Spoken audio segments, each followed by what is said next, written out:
Projection Booth Podcast is sponsored by Scarecrow Video. Try out Scarecrow's rent-by-mail service. Choose from over 150,000 films and get Blu-rays, 4Ks, and DVDs delivered directly to your door. Visit scarecrow.com today.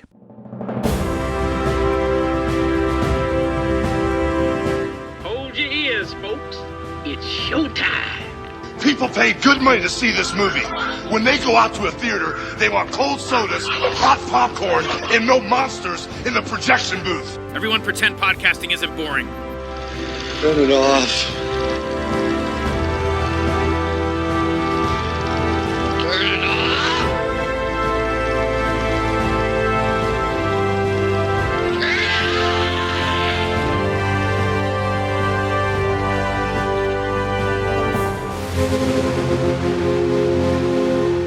Je faisais partie d'une bande. Unie pour le meilleur et surtout pour le pire. Lâchez-moi! Je crois qu'il faut dissoudre ce groupe ou les reprendre en main de la plus ferme des manières. Je peux transformer n'importe quel garçon violent en être docile et civilisé. J'ai mes méthodes.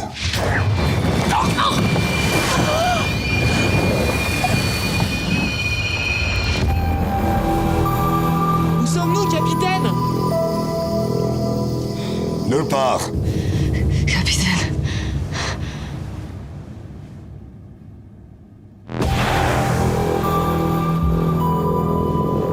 Qu'est-ce qui nous arrive, Tanguy? Je sais pas. Fais-moi le malin, capitaine. On se croyait immortel.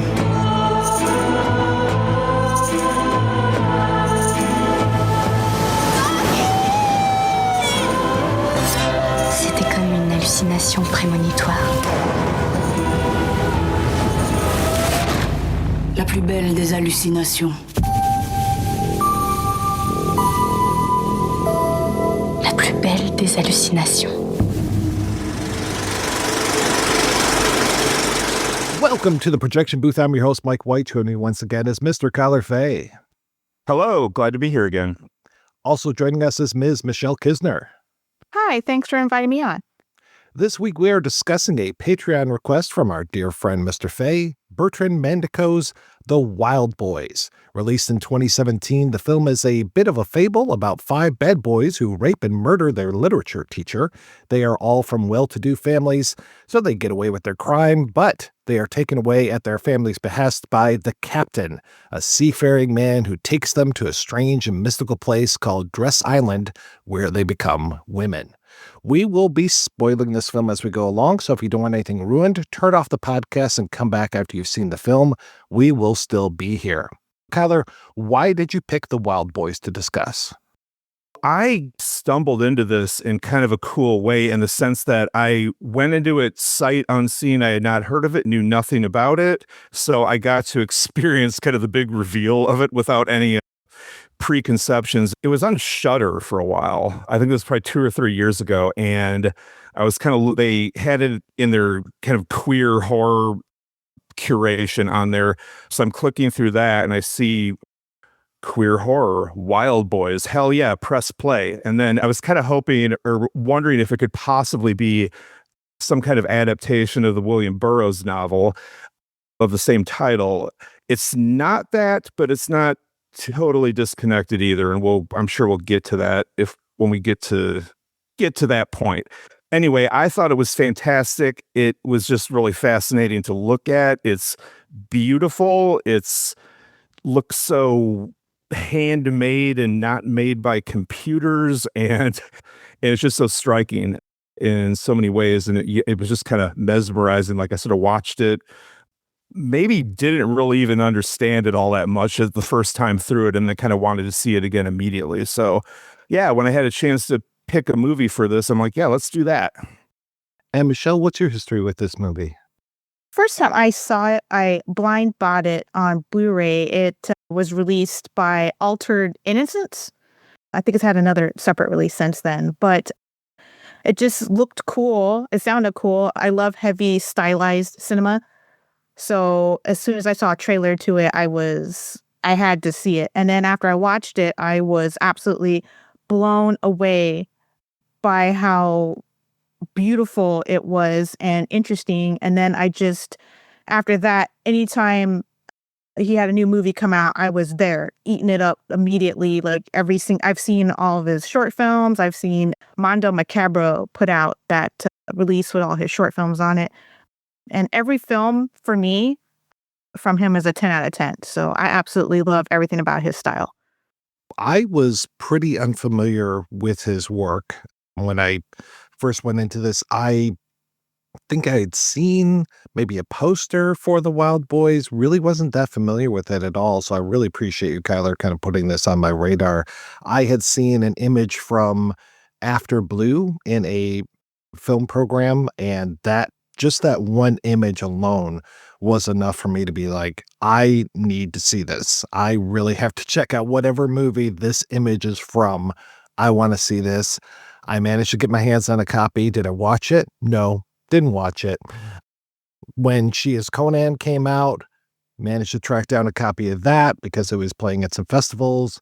And it would have been one of those things where had I been able to speak with the director, then I would have watched it immediately. Unfortunately, that interview fell through. Hopefully the one for this show doesn't fall through. Fingers crossed. You'll find out later if it falls through or not.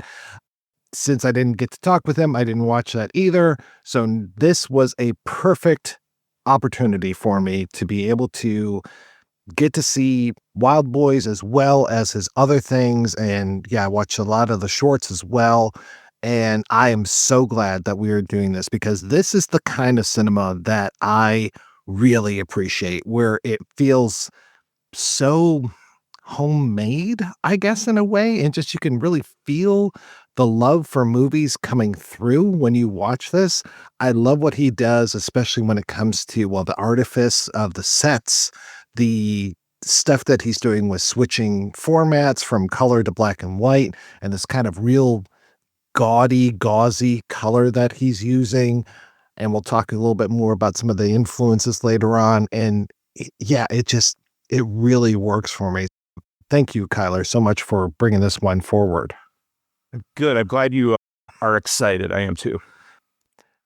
Yeah, and I love just that it is very much a fable, these 5 bad boys, and we start with a voiceover kind of telling us some things, and we start, what would you say, like near the end of the movie, and then flash back, and we have a voiceover from, I'm not even sure who's giving us the voiceover, if it's one of the boys or somebody else. Yeah, it's like there's this narration that goes throughout that it seems like it's often from the character Tanguy, the blonde boy, but sometimes it seems to also be like an omniscient narrator talking. But yeah, that opening scene where he's on the beach and is being assaulted by the sailors, we learn later that that's kind of a look forward to an event, very near the end of the story, and then we kind of go back into their past to the kind of the inciting incident. But that narration kind of throughout it's interesting, and it's never, I'm never really like 100% who's talking to us, but it seems to be oriented, kind of attached to him. Well, it makes a lot of sense to have this voiceover because we're being told a story. We don't have the words once upon a time, but we might as well have those words. Like you said, it's a fable, it's a fairy tale.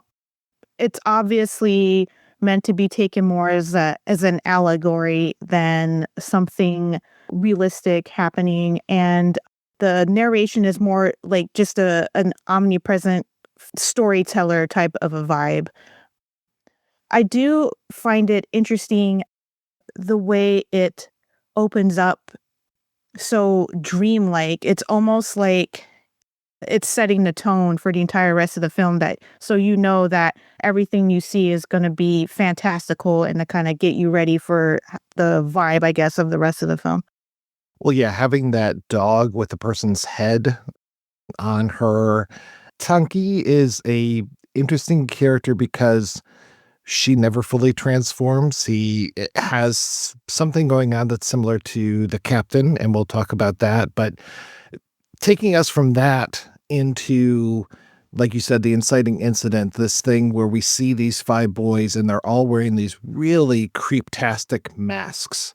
It's so creepy. Whenever you get schoolboys together, you know something bad is going to happen if you're watching a movie. Like these kids, they hang out with the kids from Funny Games. They hang out from, what was that? Ungo Zettering. I can't remember that one where it was like the schoolboys killed the teacher kind of thing. Unman, Twittering, and Zygo.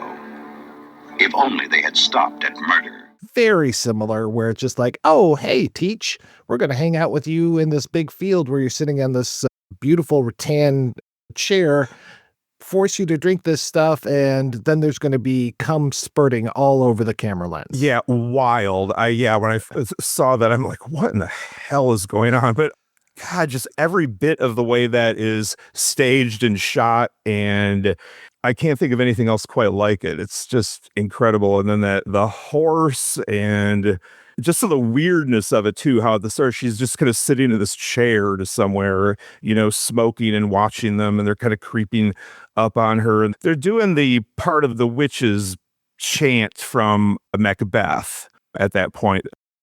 And that'll come back again kind of at the very end, but really, really weird. And it just kind of gets you ready for a lot more weirdness. I think it's a little bit a take on also the Burroughs story, which I don't think it's a direct adaptation of it, but it definitely, I feel like, is thematically like maybe like a parallel to it, adjacent to it. But there's this idea that in the Wild Boys, that these are men that are railing against authority and society by doing all the things that they're told that they aren't supposed to do. And I feel like these 5 boys at the beginning are doing something similar because their teacher is somewhere. They even talk about how they're enamored with her, but they also want to defile her and destroy her as well. And they're wearing masks, which the entire film is all about identities and hiding identities, hiding behind identities, hiding behind another identity. And they are constantly transforming. So I think that's their first layer, which is their evil boy personas. And that's the mask. That's like this way that society tells men they have to behave in this certain way. That's that mask they wear. And anything soft that they enjoy, like literature, has to be destroyed. You can't have these feelings. You can't enjoy these things and be men. So they feel like they need to destroy it. So I think it's a really interesting opening. It's very much in your face, and the entire, I guess, I don't want to be like crude, but bukkake scene. The entire film is just obsessed with semen. From beginning to end, there's semen in pretty much every part of it. But I think it just gets you ready for that this film is going to have money shots in it. And to shock you right at the beginning, get you used to the imagery that's going to be used throughout the entire film. I think women and semen don't mix. They kind of remind me of Alex DeLarge with this whole thing of like how much they admire Shakespeare and literature, as DeLarge is all about Beethoven, but these folks are just about Shakespeare. It's like, I can't say things are realistic at all in this movie, but they could be semi-realistic until we get to their trial, where we have these half-naked men with these long flowers and they're wearing fig leaves or a whole bunch of garland around their private parts. And that's where we're introduced to what Mandico likes to do with rear projection. This whole thing of them standing in front of a screen, but you don't know that they're standing in front of a screen, and he's got all this smoke that's on the screen, and it just adds this whole texture to things. But then when you get I don't know if it's the prosecutor or the defense attorney, because he seems to be playing both sides, but when you get him behind them and he just keeps getting bigger and bigger, and it's like this literal looming authority figure over them. And even when it comes to the men that I was talking about, like they are so far forward that they are also very tall compared to these boys. I think having all of these people that are bigger than them, and then also those reeds that they attack their teacher in, those are so much bigger than them. It makes them feel very small. It makes them feel much younger than these people that are portraying these young boys are. Again, super smart. So that trial, well, the narrator calls it I think a simulacrum of a trial. They're not nothing too bad is necessarily going to happen to them because there are no other witnesses of their crime. It is stated they each get up and tell their various lie about what happened. But then this advocate, this attorney, whatever, prosecutor, whatever he is like, yep, we don't really have anything to contradict this, but these kids are still bad news. We need to bust up this gang somehow because they have done all these other things in the past, all this blaspheming and visiting brothels and fighting and all this. And it's like we can't pin this crime on them, but we need to do something about this. And then we go to the very weird meeting of the parents sitting there, considering the proposition of sending them to sea, and the parents are just strange too. They seem like a very like a real caricature of some kind of bourgeois upper class people. That checkerboard floor that they have, of course, that reminds me a lot of David Lynch with his black and white that he has. But yeah, they don't feel like real parents, and it feels like, well, these are wild boys. They go off and they do whatever. It just feels like the parents are so helpless. I'm so surprised that they actually enlist the help of the captain. And the captain shows up with his daughter, ?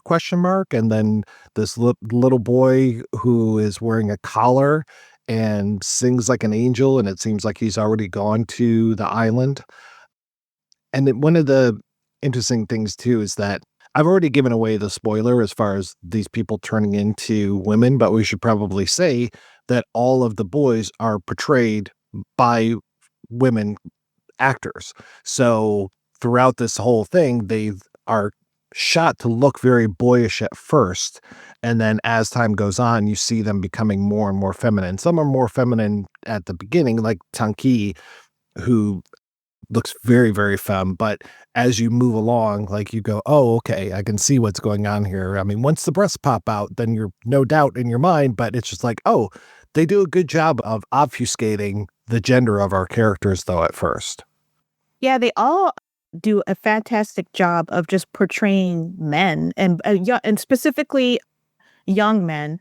I guess I just really like the idea of women playing men that are then turned into women. A woman pretending to be a man, pretending to be a woman? Ridiculous. It's preposterous. In fact, it's so preposterous no one would ever believe it. It's so gradual the way it happens, just like you said. They don't wear makeup in the beginning, and just the way they carry themselves is it's almost hyper masculine. I would say it's not even just like regular masculine. It's parody of masculinity.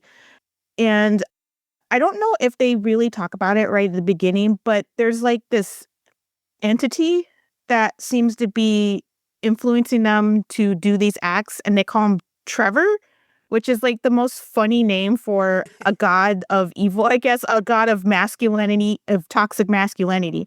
But that's kind of a thing that they do in these movies where they'll have like just kind of a funny name that's like in Dirty Paradise, it's like Kate Bush, like they just like always have like a kind of like little funny kind of a side like that. And I think maybe even the dog with a man face could possibly also be a version of Trevor. But I feel like Trevor represents like masculinity, toxic masculinity, this kind of like force that makes men have to do these things. And I hope anybody listening to this podcast, I guess, doesn't think I'm a misandrist, but I'm just discussing masculinity. I could talk about toxic femininity too if they want to make it equal, but I feel like this film is very much critiquing men in general, so it's just going to just sound that way, I guess. But I just like that there's kind of this ghostly form of masculinity that's in the background surrounding them the entire film. Yeah, I think that this Trevor construct, well, the first time I saw it, I wondered, wow, is this going to be like, maybe some kind of literal supernatural intervention that's going to keep happening in this? Or I think what you're saying about it being this kind of, this sort of embodiment of this toxicity is right on. It's also a way for, it seems more like a shared fantasy that these boys have put together to excuse themselves and each other in their terrible behavior, because when something, when they're planning something really bad, or they want something really bad to be going on, they're like, oh, Trevor will come and this will happen. And then very deep into the film, when they're on the island, Jean-Louis, their ringleader, declares himself to be Trevor at one point. He tells them, which I thought was really interesting, because he's kind of, that one character seems to kind of be the insider of, a lot of what they're doing. You're talking about the way that they act as boys, and I love their body language. And when they are accosting one of the people that the captain brings with them, the one who is coded as a boy who sings like a girl, when they're accosting that person, it's like they're acting cock first. Like literally, like one of them is thrusting their crotch at this person, just like, like, hey, I am intimidating you with what I've got in my pants. Talking some more about Trevor, you get that imagery of like the skull, the bedazzled skull that comes in sometimes. And I kept thinking, is that Trevor? But then you also get, I think they're starting to eat that horribly disgusting fruit with all the hair on it, which is just so gross. And at one point, they're going back in to eat some of that fruit, and you cut to this image. It's Tanguy again is eating the fruit, and you cut to an image of this person on a swing, and there's flowers all along the ropes of the swing.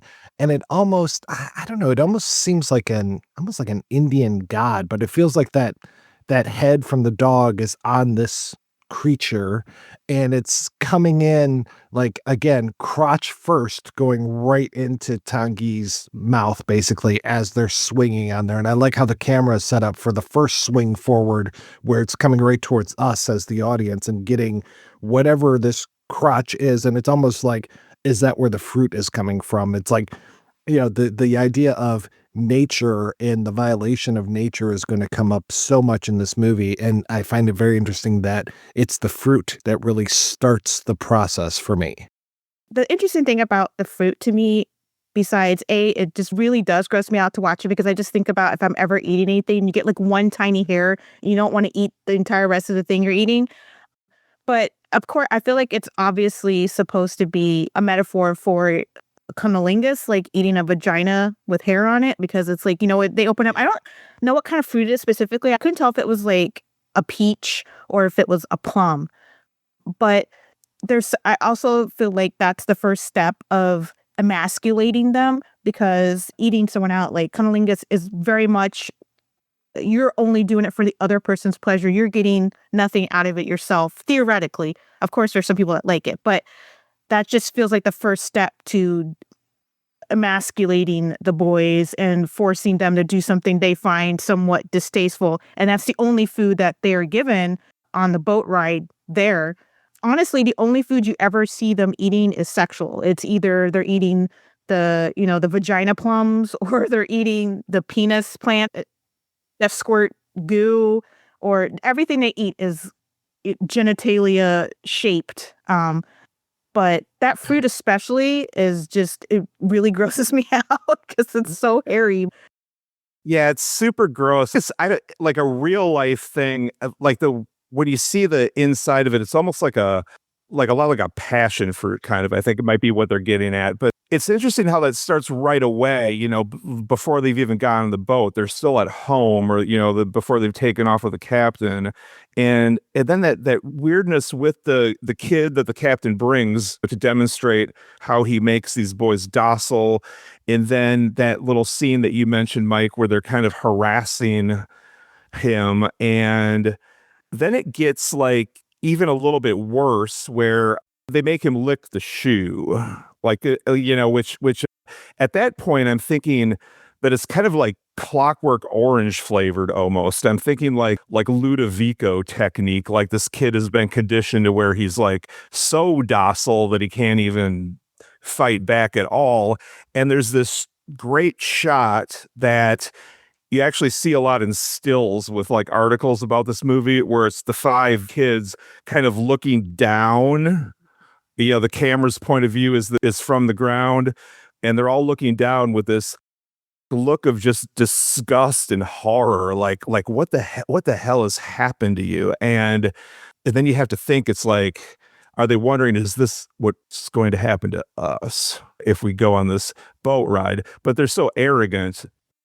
I don't think they would probably be able to have that level of self-reflection, you know? It seems like at least the first half of the film, it's exploring the idea of feminization being punishment of some sort. It would be considered punishment to them, even though obviously being a woman or a femme isn't a bad thing, but to them it is. To them, being forced to inhabit that role is punishment. And it's telling that the boy that is brought with the captain that theoretically could have eaten that fruit and been feminized, because they don't really go into, other than the voice, right? They don't really go into, is that a girl now or are they a boy? Is like on a leash. And they also leash the boys on the boat as well. They have those nooses around their neck. So it seems like this forced feminization, which is also, not to be crude, but this entire movie is crude, so it doesn't really matter. But the forced feminization is a fetish for sure. That there are, if you go on the internet, that's a type of like pornography and titillation for people, is forced feminization stories. That plays into this film a little bit. I do believe that is fetishized in this movie on top of being a deconstruction of it. But I do think that in these films, there's a kind of like tongue-in-cheek, don't take it completely serious. Because I have seen people say that these films are pretentious, and I don't think they are at all. I think it's more like just they want to do creative, fun stuff in movies and do whatever they want to do. It's not necessarily every single thing in the film is done to be like a super deep, dissertation on something. Sometimes they just do things to be funny or creative, as well. I love the artifice. I absolutely love the artifice of a movie like this. I mean, it reminds me of like Guy Maddin's work, this kind of black and white that looks so stunningly gorgeous. Also, the idea of playing with gender. I mean, one of my favorite Guy Maddin shorts is Sissy Boy Slap Party. I was just thinking of that too. It's like that could happen on that island where they are almost too. And then, of course, like the color stuff reminds me a lot of a movie that we talked about a long time ago. I think also from Altered Image, Pink Narcissus. Some of it is so lurid, it reminds me of Kenneth Anger's stuff. So all of this like queer-coded filmmaking, but then, I'm trying to think like even things like, well, we're talking about this idea of them going to the island as punishment. It so reminds me too of like Pinocchio. And I guess that's part of the fable part of it, where it's just like when they get taken to their island, they get turned into donkeys. Ever been to Pleasure Island? Me neither. But they say it's a swell joint. No school, no cops. You can tear the joint apart. And nobody says a word. Loaf around, plenty to eat, plenty to drink, and it's all free. Boy, that's the place. I can hardly wait. Here it's just a little bit different, where they get turned into women, but it's all punishment for these boys being, smoking, drinking, those kind of things. And these boys definitely would fit in with those animals from Pleasure Island or whatever they call it in Pinocchio. And then, of course, I was seeing, we talked last year, I think, Kyler, were you on the episode about Poison? Yeah. It reminded me a lot of Poison and the whole Genet thing that we talked about last year. And yeah, it just fits right in with that. And I noticed, sorry to jump ahead, but watching She is Conan, one of the characters having a jacket that says Rainer on it. And I was just like, oh, okay, he's making major nods to Rainer Fassbinder. And I know Fassbinder also adapted Genet with Quarel. So yeah, I can really see that. And the other film, Reiner, the dog creature, and that's got to be Fassbinder. It was like, yeah. The other movie this reminded me of, it was Singapore Sling, the Greek film that we talked about quite a few years ago, this kind of quasi sequel to Laura, but it's got that dirtiness and also that artifice to it as well. And yeah, I just love this thing, like where they're on a ship, and I don't think they're anywhere near water at all, but it looks so good. The use of the rear projection. I don't love when the one kid kills the dog, but when he throws the body of the dog and you get the splash that comes up and you're just like, there's a guy down there with a bucket of water that just threw that up, but I just love how artificial all this stuff is. The big storm they're in, whether they kill the captain or send him overboard and they're heading back, that just looks so great. It's like, it's terrifying, and there's this shot where I'm like, I'm sure that's just like some little boat, like a miniature in some little tank or something, but it just looks horrifying. And it's like, because it's so like exaggerated and enhanced, and it's so much better than, some kind of CGI effect. And Mandico, he started this, it's a policy, I guess, that he has for his films. It's called the Incoherence Manifesto. And it's basically almost kind of like Dog Meat 95, like it's like a list of things that he wants to have in his films. And one of the things that he wants in his films is DIY sets. Everything has to be, he wants people to use things that they can just get on hand from like their stores or anywhere around they can find. And another thing that he wants is mixing two genres together. Every movie has to have at least two genres in it, minimum, and then more if they can add more. So I think a lot of the stylized look and the use of rear projection, which is another homemade, basically they want to do a lot of in-camera effects as much as possible. And I love that it's like you can go online and look it up too for people that are listening. And it's a list of like 10 or 15 things that they strive for when they create their films. And it just gives his films a look that many films don't have, especially nowadays when everything's CGI. And it's not even good CGI because they rush the CGI artists. So it looks, CGI now doesn't look as good as CGI in early 2000s for some reason. But in a world of those kind of films, with the flat Netflix lighting and all that kind of stuff, these films are so unique and gorgeous looking and sumptuous and sensual. Even just the idea of things being organically there in the space in front of the camera that they're filming, it just feels sexy to me. That it's actual filmmaking. Yeah, it just seems so tactile because the Wild Boys and the other films too, there's so much, there's almost like gross dirt and stuff all over the place. So you can kind of, you almost feel like you can touch it, and like in Wild Boys when they're on the beach, like, they got all this dirt on their faces and they're rolling around it. And it just feels very, it's just like really tactile in that sense that you're not going to get from, some zeros and ones in a computer, Even little things like on the boat by where the captain is, he's got that little porthole and stuff. Right in front of that, there's a giant hand, like carving that's just kind of on the wall. And then there's these little round glass things that are kind of tied together with ropes, and all the ropes on the ship are frayed. And then the freaking sails have hair on them. It's very gross and very tactile. And yeah, and then you get all of the prosthetics when it comes to things like the captain and his huge prosthetic penis that is got tattoos on it and stuff. And at one point he's just like, oh yeah, if you need something to read, you can come read my cock, basically, because he throws out all of their books. He takes away everything from them that they hold dear. So yeah, he's taking away that, and then eventually he's gonna. It also has a map on it. I'm like, how big is this dude's wiener if he got? Yeah, I think it says, welcome to Jamaica, have a nice day. I know. Is that the coordinates to the island? Yeah, that is so weird. He's showing this little kid, like, hey, check this out. But yeah, and then he's got them all like, with ropes around their necks. But then sort of roped into the mechanism of the boat.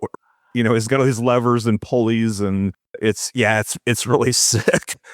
Yeah, and you keep getting that creature I was talking about before. With the creature whose face looks like the face that's on the dog.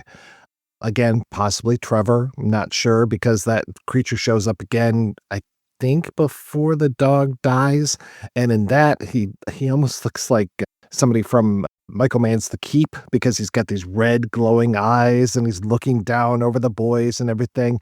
At first, I thought that mask that he's wearing, I almost thought that was the captain.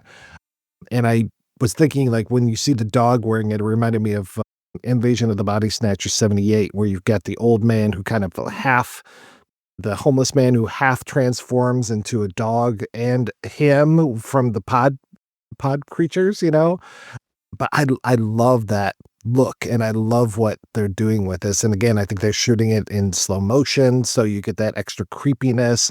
The music and the sound effects that work with this are so great as well. And there's moments where you get like regular songs, and they work so well. There's that one, I can't remember where it's at, but the woman ends up just basically screeching at the end of it. It's not even like a musical note. It just seems like a scream, and it really reflects what's going on screen. Yeah, when you said that, I'm thinking of the sound, yeah, the music and just the sound design of that. So the sequence on the beach, when this is after they've returned to the island, they've kind of washed up on shore. Also, is this like an only in movies thing where people are kind of washed up on a beach and they're somehow still alive and then they kind of all wake up at the same time like that? I mean, if I'm quite sure that if I were in some kind of shipwreck, I would just drown and be dead. But anyway, glad they made it. Funny. I just went to see Send Help today, and that happens several times. So they get there, and then awesome, they find all this booze, and then that incredible sequence, this sort of making out fighting orgy with the feathers and the music and the sound and the color. Yeah, because this is one of the color sequences again, and it's just like incredible because these actors, they're also beautiful to look at, and the way they're shot, the way the colors, the way the light is, it's just incredible. And then these just, and then these, for some reason, these feathers are just like falling and falling like in like an ever increasing profusion until they're just kind of like, they're so kind of coated in feathers. And for some reason, I like feathers like flying around a lot. Do you know Michele Soavi's film State? There's a sequence in that where it's in like a sound stage, and there's this scene where there's an impossibly like large number of feathers like kind of descending from a height, as if somebody is up above like busting open like 50 pillows or something. But maybe that's where I get that from. That sounds like a Tony Scott film. That scene is really beautiful because it comes after they've been on the island a little bit and they've enjoyed, I guess, the penis cactus. They looks like cactus. They pull up the little penises and goo comes out of them. And essentially that goo kind of gets them a little drunkish, kind of on pleasure. I love the scene after they're drinking out of the penis plants. One of them gets so turned on, they essentially start having sex with the ground, but the ground also has legs, like grass legs, and it wraps around them. But later when they have the orgy with each other, it's just, they feel free. In the beginning of the film, taking them to the island is framed as a punishment, but it turns out that it's not a punishment, it's an enlightenment, because the captain essentially thinks that if everybody was female, there would be no war, there would be no strife, because women have empathy. Not to say that men don't, but women, we're brought up to have empathy, and we're allowed to feel feelings publicly and express them and not be, ridiculed for it or shunned. And I think all that is kind of the beginnings of their transformation into women, is the emotional aspect of it, the empathy with each other and the love and the intimacy and wanting to, because the orgy doesn't feel like pure raw sex, right? It feels like they're connecting with each other more, and it just happens to be kind of turning into sex. But I love that scene. It's beautiful. The feathers, I think, also is kind of maybe a visual representation of them being softer, perhaps more delicate. In contrast with the rough sand too. Like I'm sure the sand's rough that they're on, but their love for each other and the intimacy is softening everything around them. Hence the feathers. But I absolutely adore that scene. And you're right, everybody is very gorgeous. They're gorgeous when they look like boys. They're gorgeous when they look like girls. Like I'm jealous that somebody can pull off being hot as two different genders. Like what? That's a superpower if you ask me. And that is like you said, the second time they go to the island because they go there initially. And I think that's when they lose Hubert. He goes his own way. And I believe it's Hubert that's talking to the captain, checking out the captain's massive member. And Hubert kind of goes off on his own. And he's the one that meets Severine, who's a character that we haven't talked about yet, who's played by, what is it, Elena Lowenson, who is in almost all of Mandico's stuff. I mostly remember her from Amateur way back when that movie was out. What was that? Hal Hartley, I think, did that one. It was like, yeah, 94, something like that. But she's in all of these movies, and she's this kind of almost like a Colonel Kurtz or a Dr. Moreau, just this like mad scientist type character who is hanging out on this island, who originally was a man, came to this island, I don't know how many years ago, and ended up turning into a woman. And she seems to have really embraced it, especially with all the rings and the jewelry. And then she's got the gun, but the gun is inside of her stomach. It's like, is this supposed to represent her womb? And that maybe at the heart of it, she still carries so much violence. Because yeah, this whole idea of, oh yeah, women are soft and they're nice and there are all these things. I mean, that's why we can't have a woman president, right? We just can't have somebody that emotional, because we know that male presidents never give in to their emotions, especially spite. We briefly mentioned Burroughs, but there's another piece of literature that's in the kind of the infrastructure of this thing is Verne, and I'm thinking of 2 Years of Vacation. Have either of you read this? I did a couple weeks ago, just because this came up when I was kind of reading up on the film. I regret to report that it sucks. It is boring as fuck. I mean, if you can imagine Lord of the Rings, except nothing much happens for 100 pages except the kids getting along just fine. Lord of the Rings or Lord of the Flies? Yeah, Lord of the Flies. Sorry. Yeah, imagine that, except everything's kind of goes okay. Then toward the end of the story, they get invaded by some pirates, but they solve that problem in about 2 pages, and then they get on a boat and go home, and everything's cool. But no, I could see something like that, though, being like this kind of boys' adventure story, like maybe being a kind of a touchstone for something like this. And I could see it maybe being entertaining for, some kid in the late 19th, early 20th century or whatever. But it's not a very long book, so it has that going for it. I was reminded a little bit of Rampo's Horrors of Malformed Men, which we talked about a few years ago. Just this kind of twisted island, I mean, there's so many of these stories that we're talking about take place on deserted islands where nature has, taken over, or there's something different about the nature of the island itself where, the trees come alive, those kind of things. And yeah, just that idea. And that also came to mind when I was reading the Ian Fleming book, You Only Live Twice, where it's just this suicide island where Blofeld lives. And it's like all of these dangerous plants, dangerous animals, anything that could kill you is on this island. And this one, it feels like it should be dangerous, but like you're saying, everything is there to, well, I can't say everything. I mean, things are there to give you pleasure, like that cactus with the cum basically coming out of it. I love how when they're drinking from that, one kid is basically at crotch level with one of the other kids. And then you come to I guess it's like spider webs, which put me in mind of, you said Lord of the Rings by mistake, but it reminded me of Shelob with the big spider webs that only get dissolved by urinating on it. And when the kids get caught the second time that they come to the island and Hubert pees on them and Hubert is just full female at that point, I'm just like, somebody is getting off on this right now. Not me, but somebody is. Yeah, that is absolutely somebody's jam. Totally. There's like somebody watching that part over and over again, probably. But I feel like Hubert is the most effeminate of the boys, even before the feminization begins. And seems to be the most empathetic already.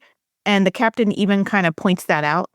I believe he says, like, you're the least corrupted of the boys because he's the closest to femininity out of all of them. And it seems like he's the one, doesn't he change first? He separates from the rest of them because he's really into the captain. He goes off to like try to figure out where the captain went.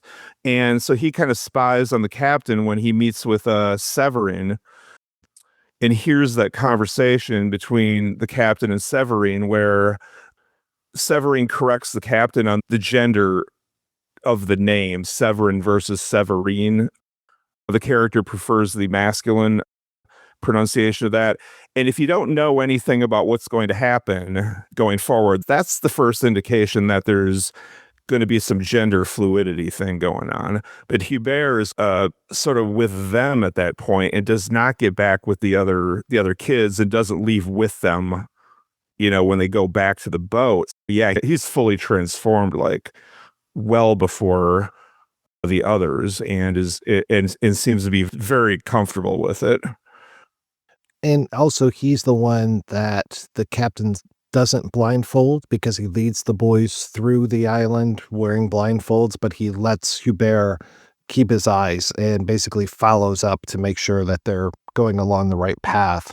Yeah, which almost seems to cause a rift a little bit in the group because Jean-Louis, like during that sequence, calls him a traitor. Like he's like, because the others detect this favoritism that the captain has toward him at that point. And they mention when Severine and the captain meet, she mentions his breast. And I think that's the first glimpse that we get that he has one breast. And I don't know if she's actually mad at him or not because they end up like choking each other and there's this whole scene that goes on underwater. I don't know if that's love play or if she's actually genuinely wants to murder him.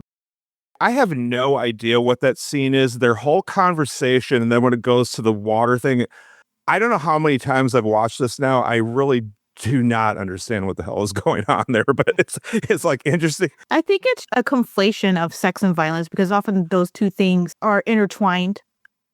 And I think that they have a contentious relationship, perhaps competitive, but also there is a kind of weird, enemies to lovers type kind of thing going on because they go between flirting and then there's hostility and then in the middle of the hostility it turns sexual, but she rebukes it, but it seems like she's attracted to him. I do find it interesting the way Mandico, in all his films, he has middle-aged women and older, which a lot of films, they don't care, I guess, about middle-aged women. As a middle-aged woman, there's a thing that happens once you hit 35, you start becoming invisible to society because, it's not purposely for us, but women are only acknowledged a lot if the men find us attractive. If a man doesn't find you attractive, you might as well not exist to him at all. Not even just like as a person. If a straight man doesn't find you attractive. And I feel like she is menopausal. And when you're going into menopause, you kind of start losing some of the things that make you feel specifically feminine from a traditional gender perspective. You lose your periods, your estrogen is all over the place, and eventually your ovaries start making less and less estrogen, and you might have to take HRT. Like I take HRT, I'm perimenopausal, but an HRT is also something that trans people can also take to transition to a female. And I also kind of think about like how instead of a womb, she has a gun because like if she's in menopause, then she can't have kids anymore. So what does she have left? Instead of giving life, she's taking it.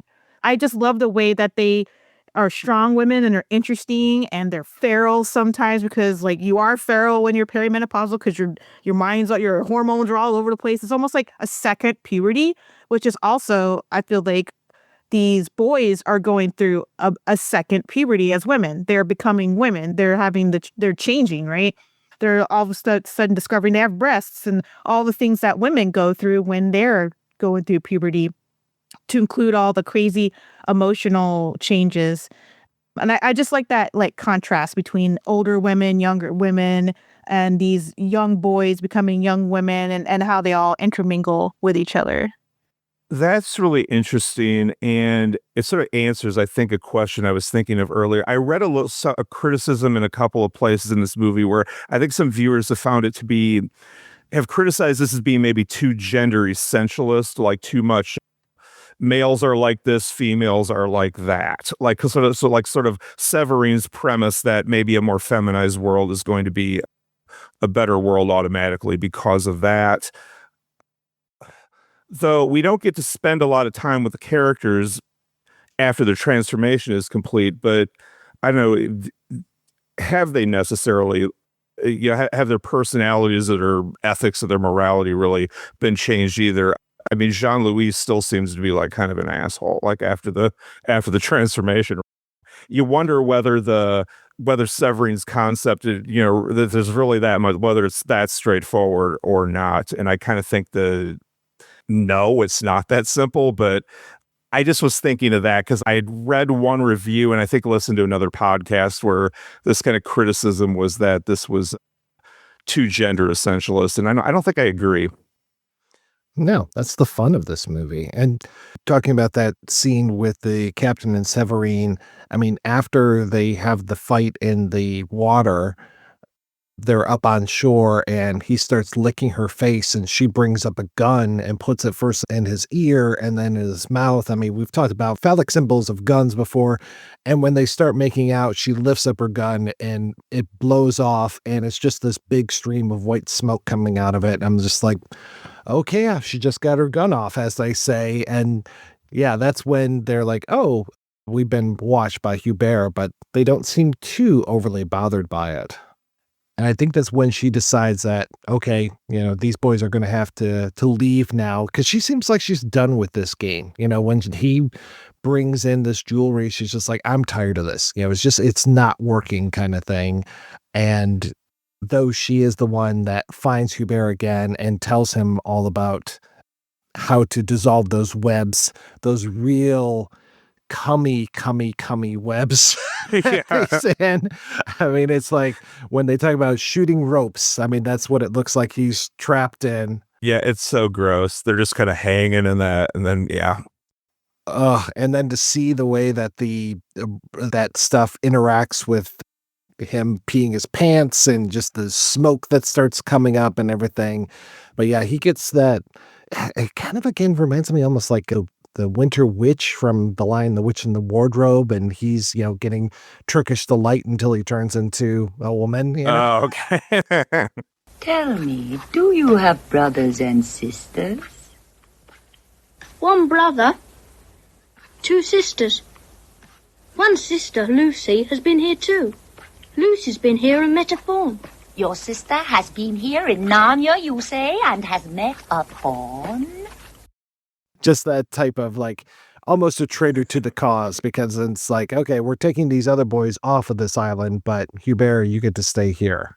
Nothing needs to make sense, and I don't really want it to, but it did make me wonder, just what is their economic system with all these jewels and all this stuff where it's like, what's Severine doing with all that?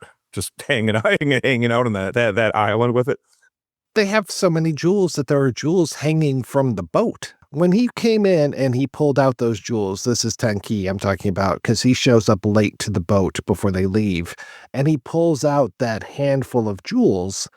I was like, oh, he stole those from his mother. Like everybody else probably paid cash, and he stole those from his mother to be like, no, I need to join my friends. I can't be separated from this group. But no, only to find out that's how they, like you said, that's their system of currency is, we're going to hand you a full handful of jewels. Here you go. Passage paid. But yeah, because it looks like Tanguy has apparently stolen this stuff, or it looks that way. But, and then the captain's like, okay, well, you guys need to divide your rations up, like the four of you among five then, because you're not supposed to be there. And that character, like, he's always like always a little bit on the outside of it, though. Like his mom was going to keep him home and not send him, and then he's the one left at the end.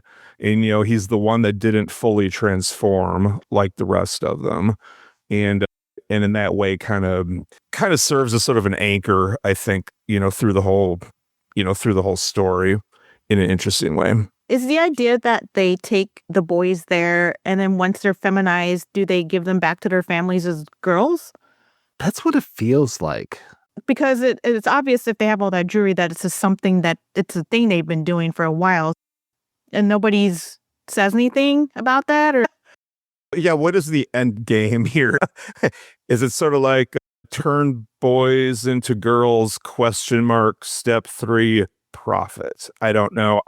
I got the impression maybe that it wasn't supposed to be necessarily complete transformation like that all the time, but maybe because there's that conversation where I guess Severine experienced, like, sort of miscalculated the dose, kind of took it too far, and then completely transformed in this way. And I'm not sure that that's always the intent, but I don't know what the middle ground is, because that doesn't seem right either. The middle ground seems to be kind of partially physically changing, but we don't need it to be logical, though. Maybe there's some kind of mental component to the change too. Like if you don't accept that you're changing, you can kind of stop it in some of the stages. Or is it more so like if you eat a certain amount of the vagina plums, you're just going to turn no matter what? Because the captain just has the one breast and they don't all change completely. So it makes me wonder, is it more about accepting yourself, I guess, changing and being okay with it? Because the boys all take the change kind of differently, I would say. There's the part where 2 of them, I believe, are like, might be 3, are trapped in the cum webs, and they start changing in the webs, and they're like euphoric when they're changing. I find it interesting that it explores the female experience in the way that we are sometimes subjugated by men, because one of the boys changes in front of one of the other boys. They open their shirt and they're like, "Oh man, I have breasts," and then the other, the other boy immediately tries to rape them. It's like, welcome to being a woman, because that's like one of our main things that we're scared of all the time. Yeah, that scene is rough. Because they're those two. That's Jean-Louis and Romuald. I probably cannot pronounce that name correctly, but anyway, those two.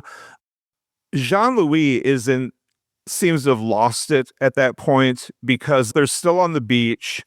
The 4 of them have split because the other 2 have gone off to try to find Hubert.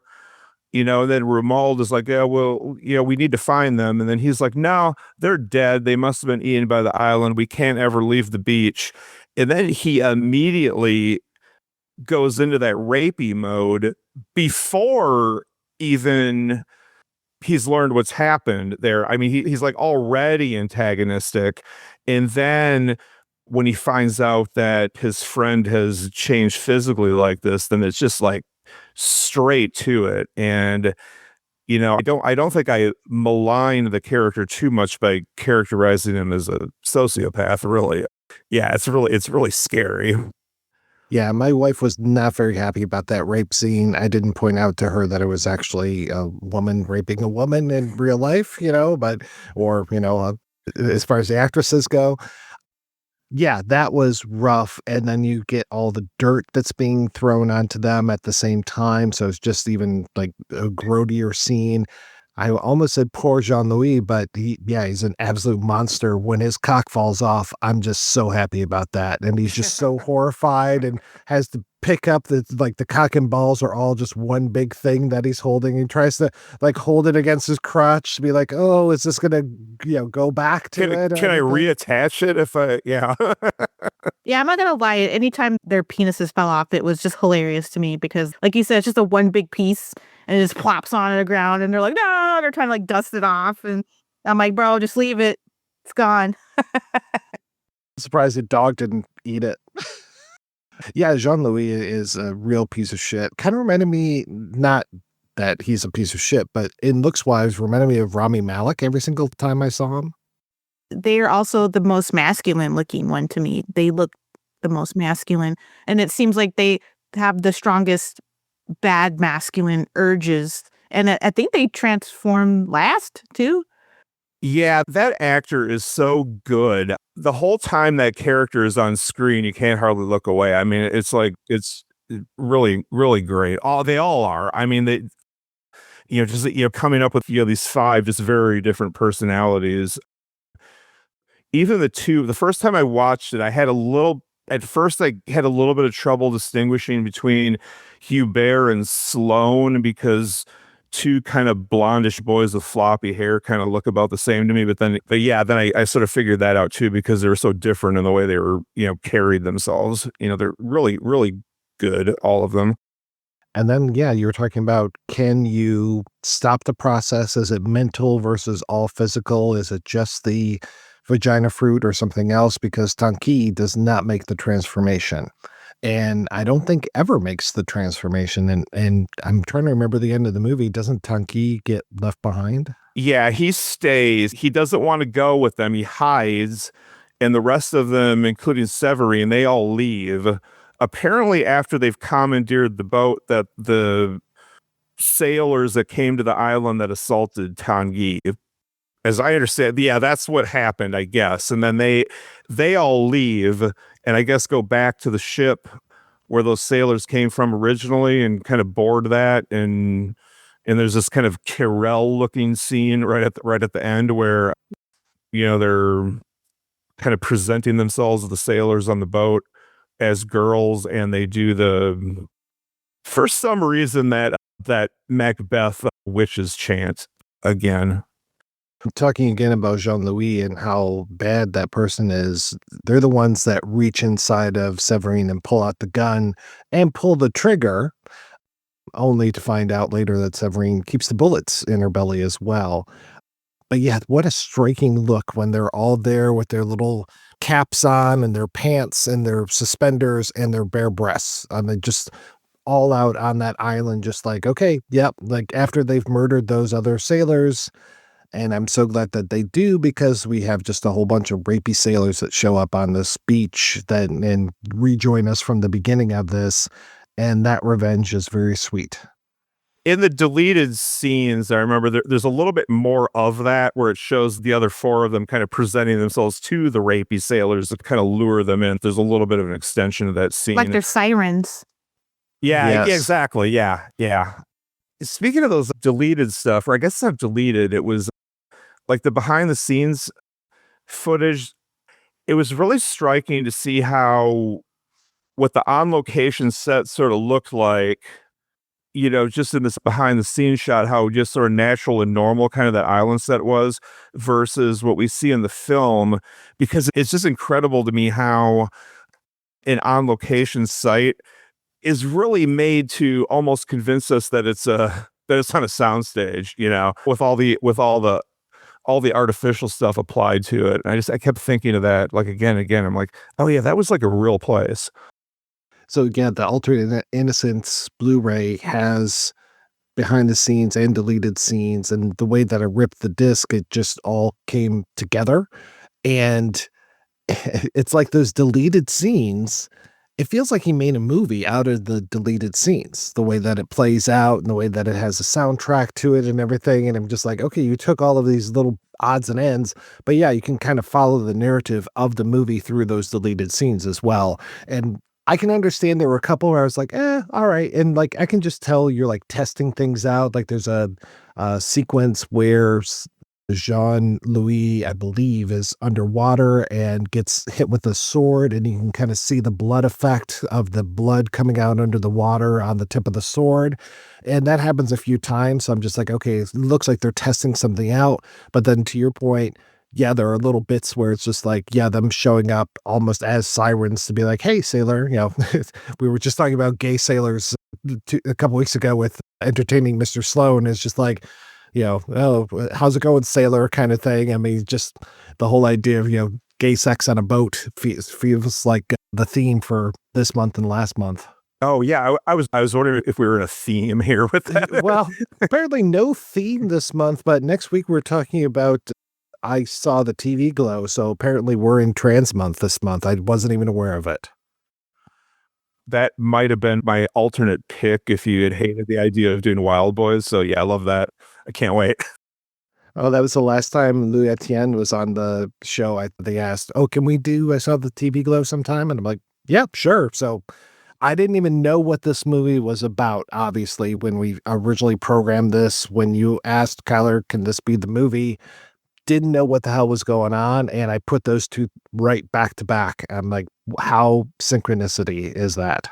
All right, we're going to take a break, and we'll be back, hopefully, with a interview with Bertrand Mandico right after these brief messages. The horror sequel audiences and critics are raving about. 28 years later, The Bone Temple comes home. See why it is certified fresh and verified hot via Rotten Tomatoes. Get it now on digital. Looking for something superior to streaming? A place with more than 5 times the selection available on all of the streaming services combined? Check out Scarecrow Video's Rent by Mail service. Select from an unparalleled collection of over 150,000 films and get Blu-rays, 4Ks, and DVDs delivered directly to your door. Get in on it now at scarecrow.com and rediscover the wonders of physical media. Welcome to the interview portion of the show. Up next, you are going to hear from Bertrand Mandico. I was able to find a translator. I don't think that he was very happy with the translator, so after we were done with the audio interview, he asked if he could answer the questions via email. So you will find those at projectionboothpodcast.com. They'll be linked to the show notes for this episode. For those French speakers out there, I also have uploaded the raw interview, no English translation, where he kind of goes back and forth between English and French, but you'll hear all the French without any sort of translation. That will also be at projectionboothpodcast.com. All right, sit back, and I hope you enjoy this interview. How did you get interested in filmmaking? Au début, quand j'ai commencé, he was interested by filmmaking since he was young, and since then he told his parents that he wanted to be actors because he thought that being an actor was like being the motto of the film direction industry. Then he started with animation. So he started with doing animation, and that's how he continue with film directing. Pas de caméra chez moi, mes parents n'avaient pas tout ça, donc je pensais que j'étais pas légitime pour faire des films. Yes, because in my family there is not camera, there is not.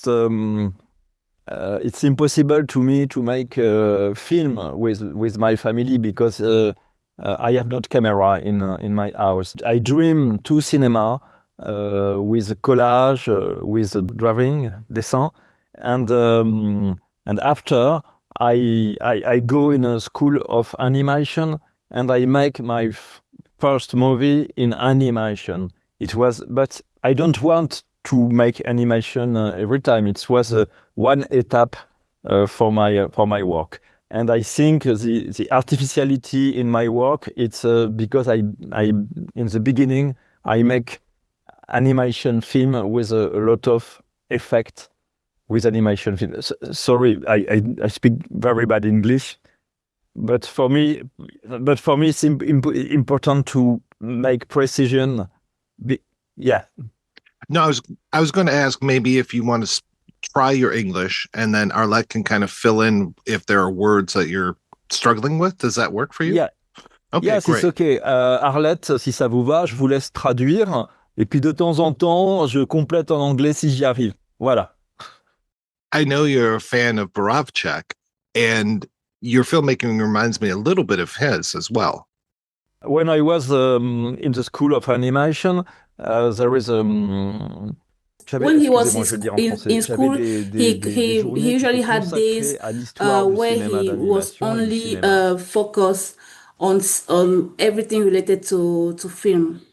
Yeah, story of animation, story of cinema. My professor showed me a lot of film.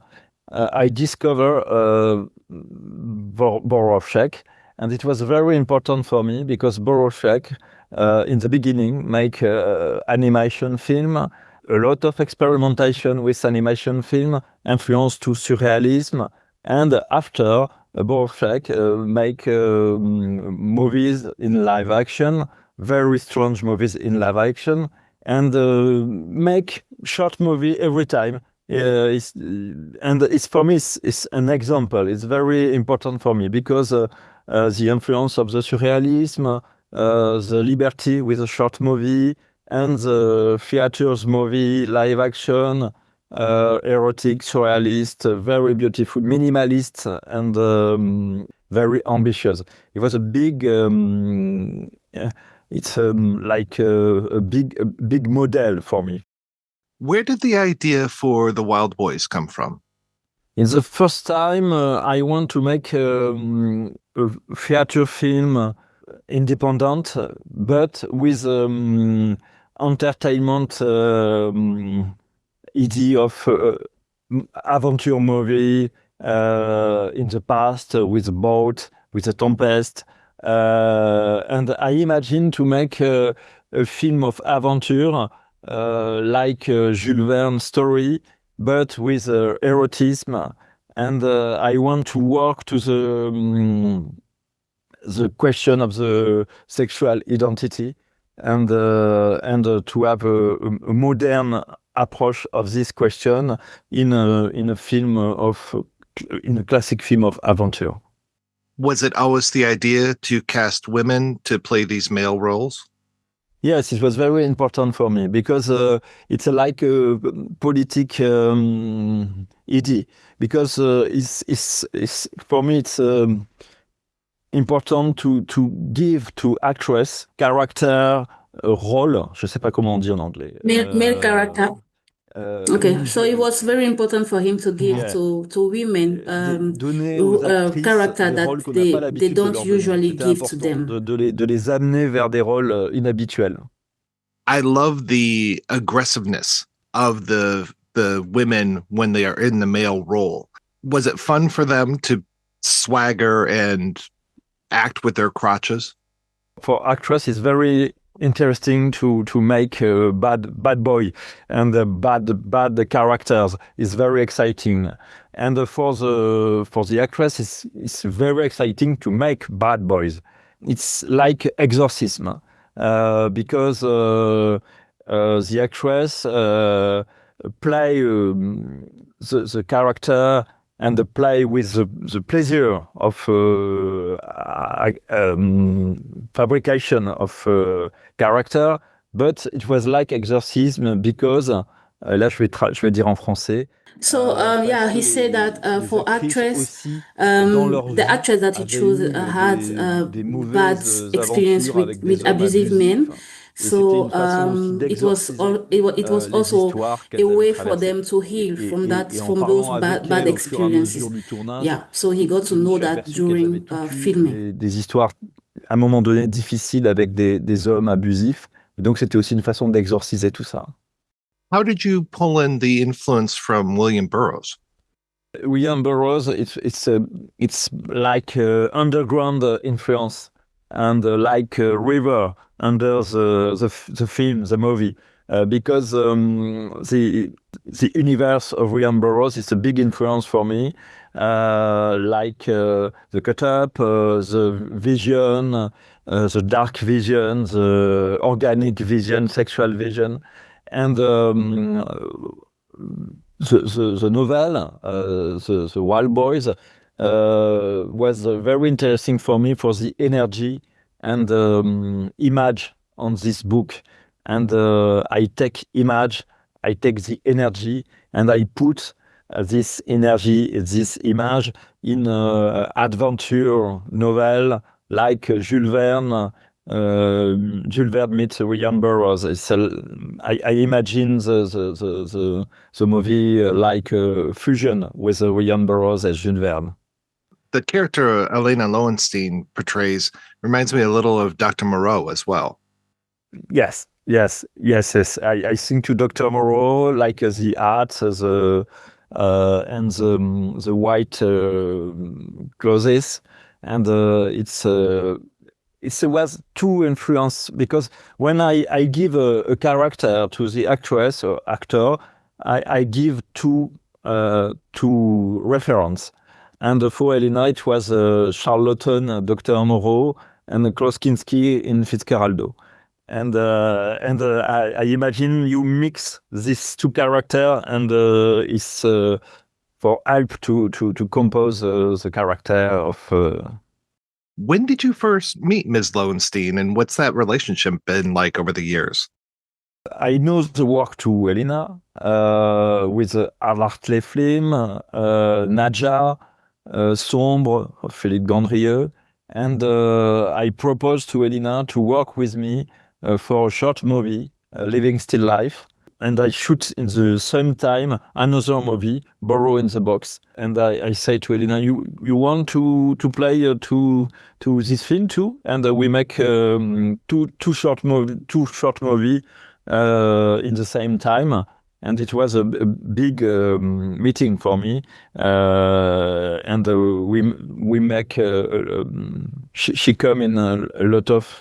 She plays with him in almost all films, all movies.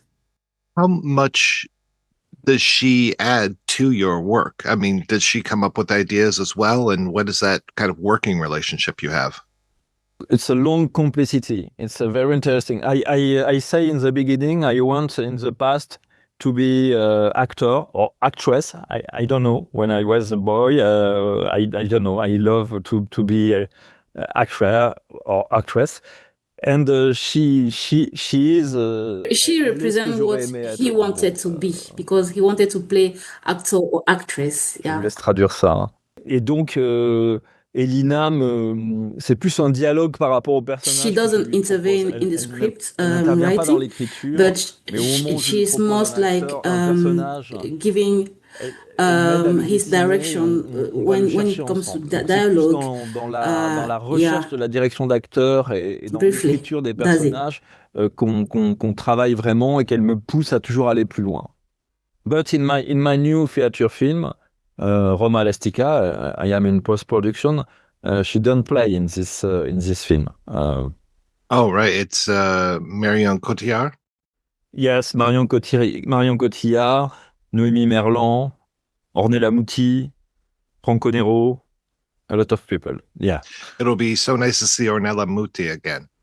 Oui, mais he doesn't play too much, and with him, she was very confident with him. Elle est méfiante des films but qu'on lui usually propose, she doesn't play elle too était much. en confiance avec moi. He's a great person, la chance qu'elle, and very funny qu'elle person. s'abandonne dans mon film, quoi. Going back to the Wild Boys, the color versus the black and white. And I'm curious, when you made those decisions, what was going to be color and what was going to be black and white? For me, the film, it's in black and white. It's more easy to imagine the black and white because economic and artistic decision. It's more easy to have shooting in studio, shooting in authentic land, and I can mix the different section of shooting, and with the black and white, it's one interesting unity for the film, and it's more easy with the money to make a film ambitious.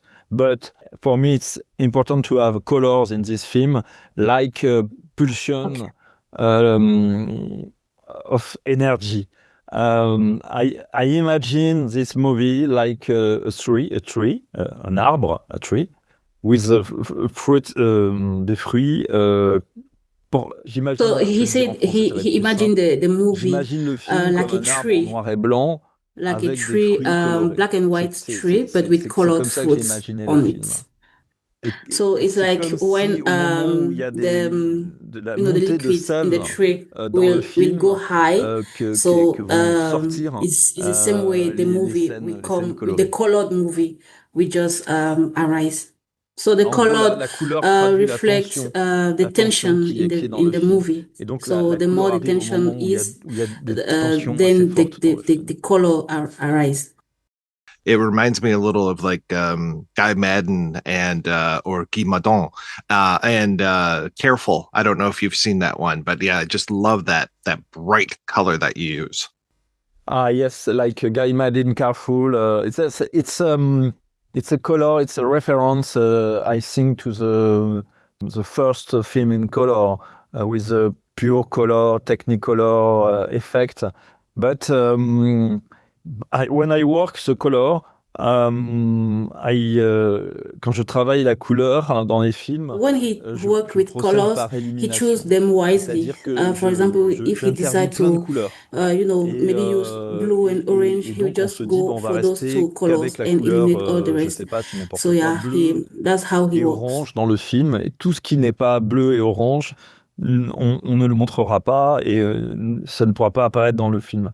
Donc c'est en procédant par élimination comme ça que j'arrive aussi à avoir des couleurs très tenues. And I shoot my movies on film with pellicule super 16 mm. It's like for the texture of the colors, it's very important. I read that you do all of your audio post-production. Is that true? It's economic too. When I shoot the film, it's a very short time, and I want to have the concentration for the image, and I shoot in landscape very, very hard for the sound with a sea. I don't know, and I shoot very fast. And very fast, yes, fast. And I have the camera on my hand, and I speak during the shooting. And for me, it's impossible to take the sound to have the time for the sound. I have a very bad sound for the editing, and after. The actor come in the studio sound and make the post-synchronization with the voice and the sound of the clothes, and I make bruitage and the music. And for me, it's a part very, very important and very long in post-production. It's not the image, because we make the editing very fast, but the very long time is to make the sound, like animation movie, and I work with a musician, and it's a very, very big work. First off, I loved After Blue. I wanted to let you know it maintains a lot of that same spirit from the Wild Boys, but it's obviously a different story, and it feels much like a larger world. And I was curious what kind of challenges you had making a bigger picture like that. Alors ce film, the difficulty for After Blue, it's a science fiction film, and it's like a mix to the Western and science fiction film. Sorry, and for me it was important to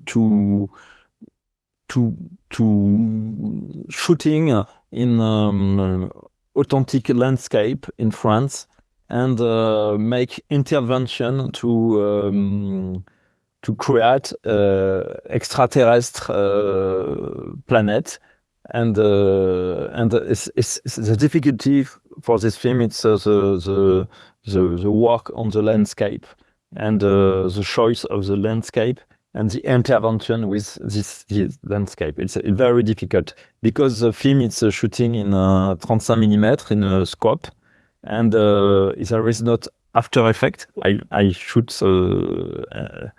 What you see on the screen is what he just shoots. He doesn't work, do an afterwork on what he shoots. And it was very difficult, because this film we're shooting in winter, and there is a lot of tempest in France, wind, and it was very, very hard to make this film, and a lot of decor set on the landscape was destroyed by the wind. But it was an ambitious film, and it's difficult to make this film.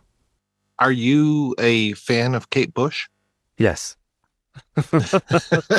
Yes, it's impossible to me to imagine a character with the name Kate Bush, if I am not a fan of Kate Bush. But after Blue, there is Stranger Things, and Kate Bush, who is very famous artist. But after Stranger Things, it's incredible and wonderful for Kate Bush. She is Conan film. Are you a big fan of the Conan books of Robert E. Howard? I like, but I am not a big fan. And for me, it's important. It was important to break the image of male alpha with and it's important to give to actress je vais le dire en français parce que je n'y arrive plus. Pour moi, c'était très important. So for him, it was very important to break the male alpha image of Conan and to give the role to female actor. Do you think that masculinity is just a state of mind? For him, it's relative. So he think that masculinity is strongly a man mind of states. De conscience excessive de ce que the sont les hommes. Enfin, c'est des hommes of that is a society. Is a society who would think who made the man think that think of those step of mind. He has a non-binary vision of things. He doesn't want to stick into borders. Une prise de conscience excessive Vous pouvez continuer au niveau de la sexualité. His non-binary vision and sexuality fluidity is something that is on progression in the society, and he's very comfortable with that. Just so we're clear, I love the way that you manipulate and play with masculinity and femininity and these roles, and that's one of the things that I love the most about your work. Yes, and for me it wasn't, and it's this vision of fluidity. It was present in my first theater film, The Wild Boys, and my first. It's not a theater film. It's a Borrow in the Box. It's a long format, but it was present in this film in the beginning of 2010, and now it's very present in the society, and for me it's very great because I am in osmosis with the movement of the society, and this idea of the fluidity is very important in the creation and when you imagine characters for your films. Hypothetically, somebody tomorrow gives you $120 million. Do you make one huge film? Do you make the ultimate Mandico film? Or do you just say, thank you, I will continue to make small films for the rest of my life? So he said he will make bigger film than what he usually do now, but not a bigger one, but a bit bigger, more bigger than what he's making now. But he will make them. He will make many of them. Because, for example, we use $2 million for each of those movie. He will pay more to actors, to him, than what he's doing now. I know you said that post-production takes a long time for your films and that you're in post for the new one. Do you have a date when you think that'll be ready? I think it's finished in April. Well, I look forward to seeing it. Yes, it's new experience for me because my new feature film, Roma Elastica, is more classical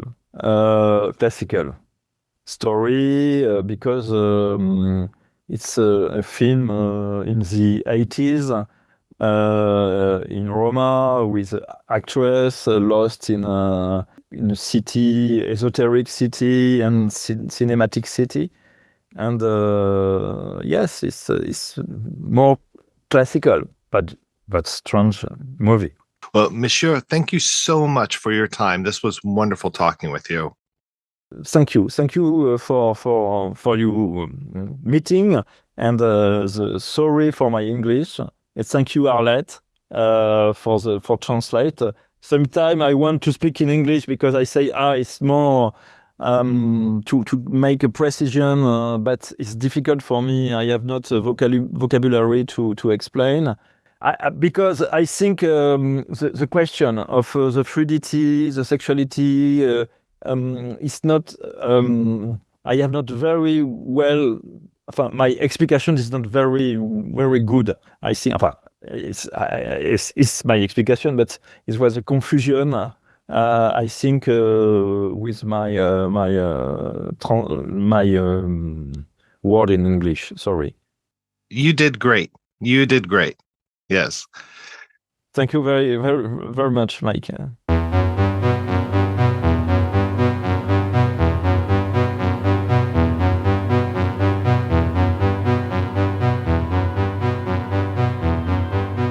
All right, we are back and we are talking about Wild Boys, and I really want to talk about some of the other themes that we've seen in Mandico's work.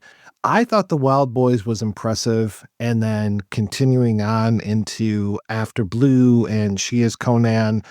I mean, it's just, he's got such style. I think I like the story of Wild Boys better than the other ones, but I really am just very impressed with what he's able to do with a camera. Oh, totally. Yeah, they're all just amazing just to look at, and they seem like they would have to be like so much more expensive than they probably were too. I mean, just all these constructed sets and all these props, and it's just, and you can tell that every single shot is considered as to what's in it, what it's going to look like, how it's framed, what color it's going to be. It's just so much fun, to see work like that that's that detailed. He just has a lot of women in his films, and they revolve around women specifically, especially After Blue, Dirty Paradise. I mean, that's literally about a world where there's no men. Like, men aren't around, and it's just women surviving, and they are using artificial insemination, and like what kind of society. You could almost think of it maybe as like a spiritual sequel to Wild Boys. Maybe everybody ate the fruit, and it's all women, in all of his films. Like, he's just very interested in the female experience. I just feel like with queer people and women, and even cis women, we're all kind of more on one side than the other because society is kind of subjugating us in different ways. So we're kind of like an alliance, you could say. So I just feel like he is very interested in people that could be victimized, or our society, subjugates them in some way. And in both After Blue and in She Is Conan, it's about women progressing through their lives, how they navigate through the challenges of being a woman and all the different forms they can take, especially She Is Conan. That one is fantastic, going through all the different stages of a woman's life. And not only just in a forward motion way, but he uses each stage as a way. It's almost like each stage of her life is a different short film, almost like it's an anthology style, without being an anthology specifically. But that's one of the things I just noticed in all his work is he's really great at writing fantastic women. Yeah, and I can definitely see After Blue being that spiritual sequel. And I'm trying to remember if it uses the black and white, but I do remember the color is just, again, lurid, and just those images that you get at the beginning of almost like outer space imagery and everything, just gorgeous stuff. But then, like, you can see all of these different colored lights hitting your characters, and it's great having the blonde as your main character because that white hair really picks up when he's using like a red light over here, a blue light over here. Just, really brings out that kind of garishness that just makes this movie hum along so well. And yeah, again, all the sets, and just to see this artificiality. You talked about the feathers flying in the air. We don't get necessarily as many feathers here, but there are usually things floating around in the air. Yeah, there's always like kind of junk floating around all the time. But the lighting is so good. After Blue is just gorgeous. And it's also, It's really funny too. A lot of the times there's a lot of good just visual gags in it that are like pretty cool. The one male character, the android, that apparently is some kind of tentacle monster also with the sex organs. It's just like, what the hell is going on? But yeah, it's so good. It also feels kind of high fashion, at least After Blue, because they have guns that are named after fashion designers. And it feels like really cunty. All the films have fantastic outfits and they feel just rich and sumptuous. And I know that, and you know what? And honestly, they're probably not spending a lot of money on these sets. They just have fantastic set designers. They're probably going to thrift stores, fabric shops, borrowing stuff from friends, but it's a lot of the look is in the post-processing and in the lighting. It looks like you can tell that they have an eye for artistic looks, and it just the films feel expensive, but I'm sure they're probably pretty low budget comparatively to other types of things. The whole idea of them having these guns named after designers, for whatever reason, it reminded me a lot of something that Godard would do. It just felt very like his 60s period where he was really down on capitalism even more than usual. When he was really embracing the communist period, it just feels like, oh yeah, we'll just name a gun after a fashion designer or a brand name. Yeah, I absolutely love that. And the one filmmaker that I didn't mention before that I know Mandico likes a lot is Borovchik. And I think he even did a short film as part of a Borovchik collection, I want to say. And I can see that when I think about, obviously with the title, Go to Island of Love. I mean, this whole idea of, again, this island community. And even when it comes to After Blue, it's not set on an island, but it feels very insular. And I like that it's kind of a road trippy movie, but it just, again, because it's so artificial, it feels like they're just going from one set to the other, which is great because these sets are just brilliant. And again, the artificiality and not showing us anything in nature is wonderful for me.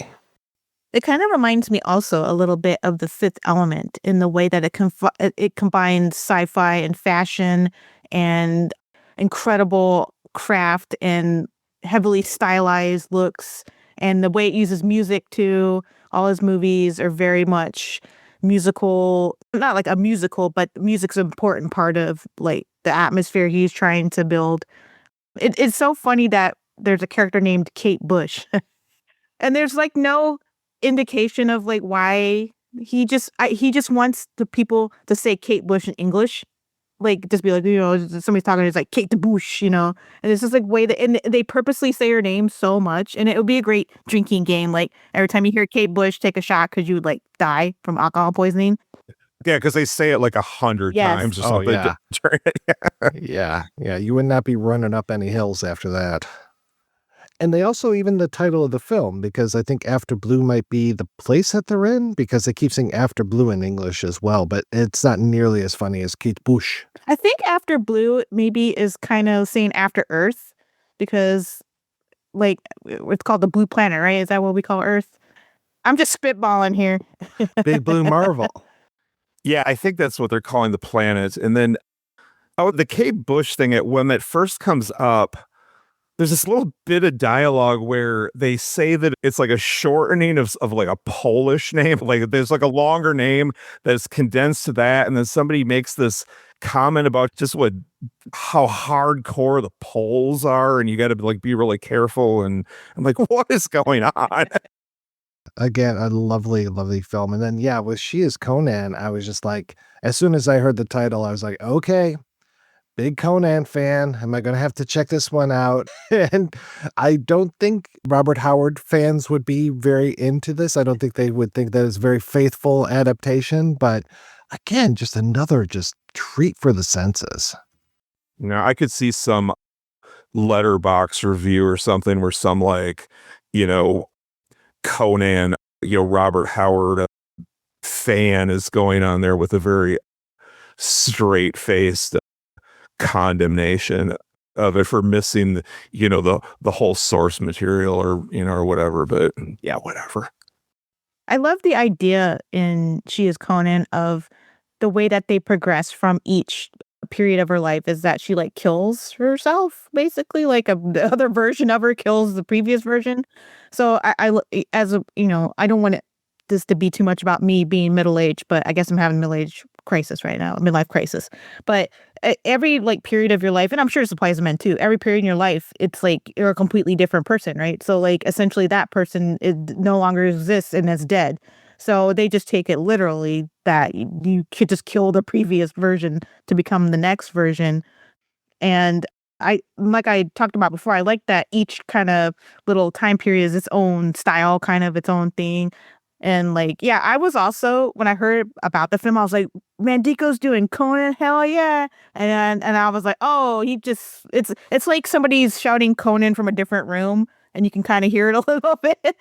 It's like it's like LaCroix. It's like Conan flavored LaCroix. Like, the hint's there, but you're not getting the full thing. But I actually think it's cooler than him just redoing Conan with like a woman, like it's like a way more intriguing concept than doing it. And I also think he tends to use kind of like elements, like American elements and just other elements as like more of a window dressing kind of just a flavor as a tasting note, if you will, like in a wine, as opposed to like exploring it specifically as a theme in the film. He just uses it more like he would hang a drapery in the background. It's more like just something interesting to flavor the movie instead of actually making any effort to explore that specifically. And all his films, I feel like they have like themes to them and it's exploring things, but it's less, like I said, they're not pretentious films. He's literally just exploring, he's just experimenting with stuff and seeing what he can, I don't want to say get away with, but what can he do in a film with the resources he's been given, So kind of reminds me of Jodorowsky in like that way, where sometimes he's trying to say something deep, but other times he was just like, wouldn't it be funny if there was a lizard wearing a hat and I filmed it? And like, that's all it means, I think he's kind of like in that camp of surrealism and what's the word? Dadaism. Like, it's kind of like absurdity just for the sake of absurdity sometimes, which is great. I think a lot of things need more absurdity in them. His short films are amazing too. You're talking about just like what he's able to do with like very little money. I don't know what the circumstances are around his 2018 film After Apocalypse, or Apocalypse After, I should say. That looks freaking amazing. And it's like half an hour long. It feels like a sketch for a much longer film.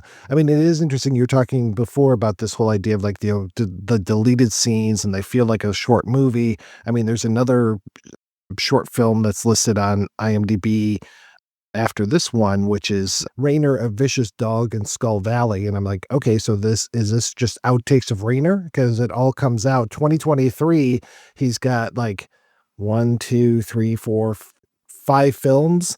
And I'm like, okay, how much of this is just kind of offshoots of She is Conan? Is this just reusing parts or inspired by or whatever? Because there's, I'm not going to try the French, Nous le Babar, The Last Cartoon, Rainer, the Vicious Dog in Skull Valley. Yeah, and there's one other, Histories, Cortez, La Mission Déjà Commence. I think, that sounds like a tribute to Did the Film Begin, which was an old surrealist film from I want to say the 60s. So yeah, he definitely knows what he's doing when it comes to the history of surrealism and Dadaism. Just talking about the Borovchak and, talking about this film and Fassbinder, he seems to definitely know whose shoulders he's standing on when it comes to these movies he's making. Yeah, that Apocalypse After that's really cool. The look of it is color-wise and whatever. There's a lot of like after blue with that, and it's just so weird, and it would be really cool at feature length, except I don't know if it would need to make a little bit more sense to sustain it for an hour and a half or not. But yeah, I thought it was great, and it just looked like so good. You can really see his style if you watch the shorts kind of in chronological order of when he made them. You can see him evolving it, playing around with ideas and getting enamored with them and coming back to them and finally cementing his style that he's known for now. which is the hyper stylized, super colorful, everything's got cum and glitter on it style. Cum glitter, that's what I'm calling it. Cum and Glitter, the Bertrand Mandico story. If you interview him, you should, tell him about it. So maybe he'll make his next movie. It'll just be called Cum and Glitter. And I would be there on the front row of that theater. So I don't know if this is happening or not, but he's listed on IMDb as having one called Roma Elastica as his next feature, and that's in post. So if I do talk with him, I'll ask him about that. But that's got Marion Cotillard as the main character. A lot of names that I don't recognize, but I do recognize Ornella Muti, Princess Aura from Flash Gordon, and then of course Franco Nero in here as well. So that sounds pretty cool. I don't see Elena Lowenson though, because like I said, she's kind of like his lucky charm. She's just in so many of these movies. It's wild. Yeah, I had read that he had a project with her to make 20 or 25 short films, like one a year over that period of years, like that they were going to do together. And I think a lot of those have been made. He's done a ton of shorts, so that I don't know if that project is complete or still ongoing, but yeah, that apparently was a kind of a plan that they had. She shows up in these and she is great. I love the mask that she's wearing as Rainer in She Is Conan. Such a good mask, and that you see her real eyes. It just adds so much to that character. And yeah, whenever she shows up, it's such a pleasure to see her. And her Severine is equal parts menacing and also alluring at the same time. And it takes a lot for that to come through successfully for me. I was thinking a lot about the idea of them being set within these kind of little pocket universes or snow globes or something that are kind of contained within themselves that you can kind of look into. They're a little hard to enter. You have to be really open-minded, which I can see why, something like this is not going to be mainstream popular, ever, probably. I'm really glad this kind of thing exists for the rest of us. And it also, I think it's encouraging to creators, whether they're filmmakers, writers, any kind of artist, it just says, make the thing, do your weird shit. Life is only so long, and who cares if nobody's going to like it? Give it a try. You'll an audience is there, probably. At least the three of us loved all these movies. All right, well, we're going to take one more break and play a preview for next week's show right after these brief messages. In this fun, high-octane thrill ride, one man turns a deadly game show into the ultimate spectacle by outrunning hunters, dismantling the system, and becoming the hero of a nation addicted to chaos. The new The Running Man movie is now available to buy on 4K, DVD, Blu-ray, and digital. I know this might sound crazy. I don't want to alarm you. Do you remember a TV show we used to watch together? It was called... The Pig Go Big? Yeah. Do you watch?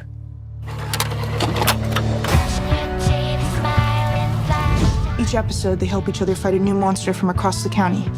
But it's way too scary for most kids. We're gonna defeat him this time. We're gonna need to harness the full potential of our shared powers. Sometimes the Pinko Pig feels more real than real life. Maddie, it was a TV show. Are you sure that's all it was? I like girls, you know that, right? Totally, that's fine. What about you? Do you like girls? I think that I like TV shows. It's our destiny. How can I have a destiny? Something's wrong. This isn't how life is supposed to feel. Tell me you know it's true. Maddie, it's just the suburbs. Seems like you're always somewhere else lately. Maddie disappeared without a trace.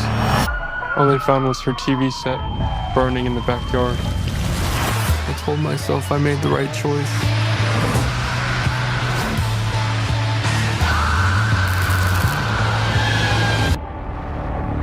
What if I really was someone else?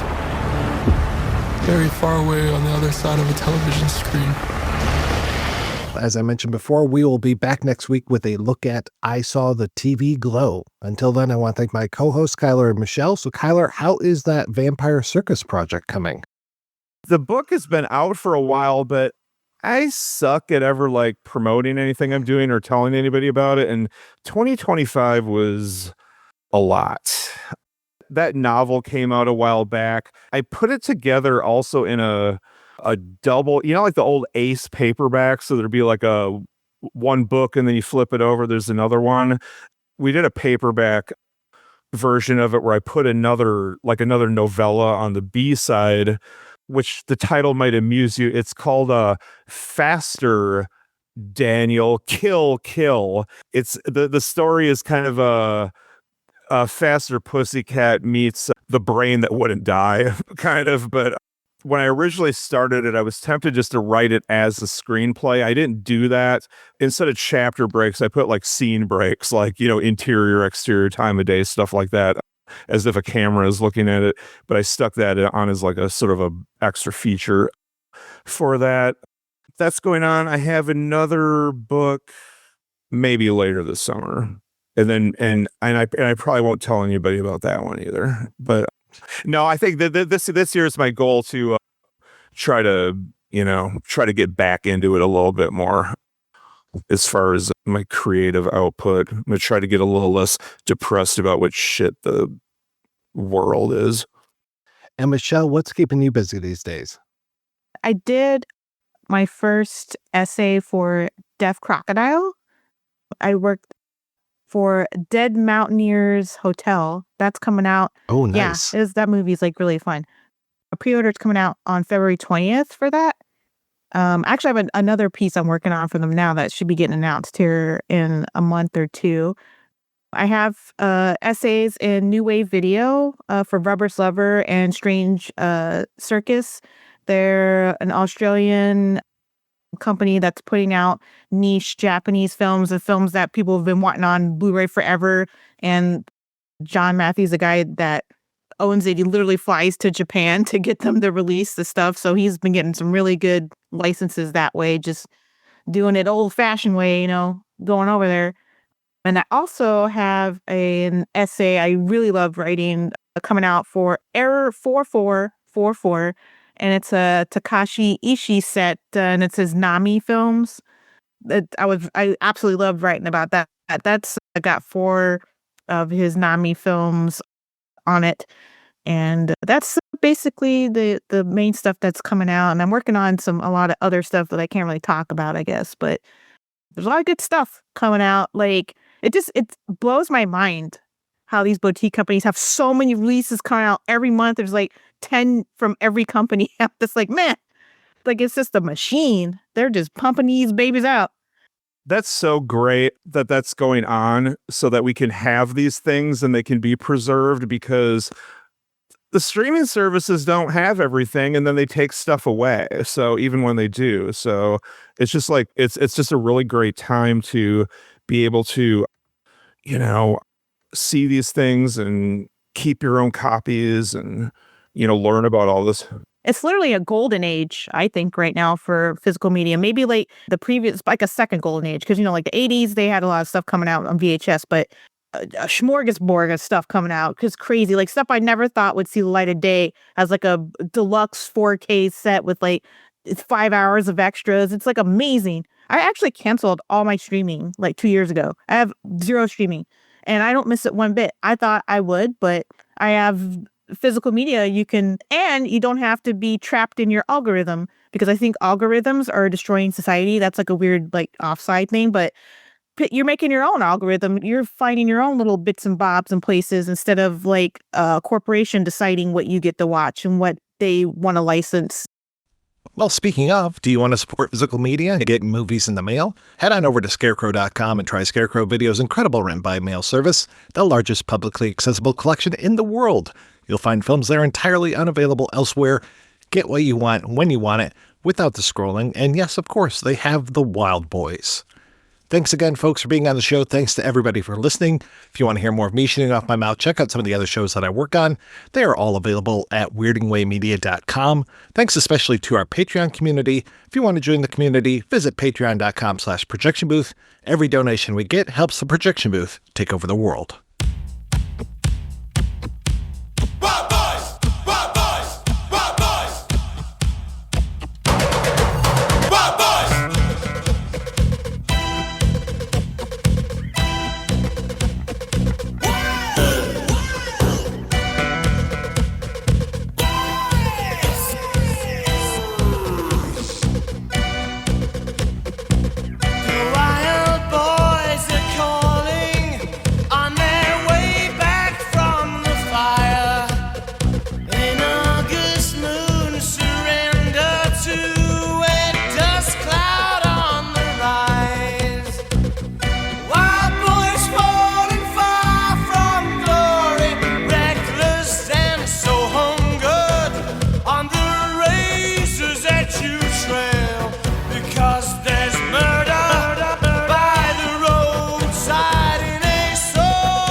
They try